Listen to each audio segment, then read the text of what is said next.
Богомил Йотов. Поздрави до двамата. Господин Перев, по ваши данни, колко реално са хората с българско самосъзнание в Република Северна Македония, ако не броим тези, които кандидатстват за българско гражданство само от корисни цели? Благодаря. Това е един от най-тежките въпроси, които съм ги добивал и за които сме говорили. И на господина Богомил Йотов му благодарен, че го постави въпроса. Ние сега тук отваряме една друга тема.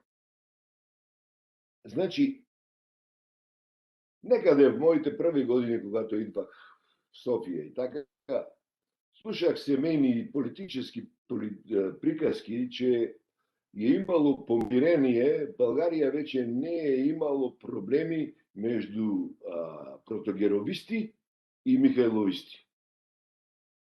Ами, после разбрах, че как може да има проблем, кога протогеровистите се минали на страната на комунистите и заедно с ним се ги избили михайловистите. И нема михайловисти, нема проблеми по Сталиновата метода.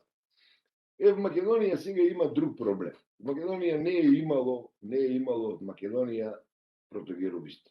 В Македония това, което е останало, всички сме останали потомци на михайловистките семейства. Некои се наведнали глава, приклонили се кон югославянството и македонството, но никога искрено. А другите се останали да я казват откровено своята позиция.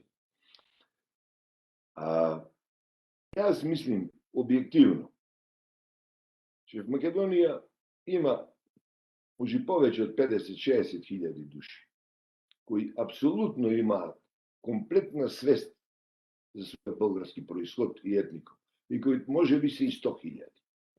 Но не всичките те имат български паспорти.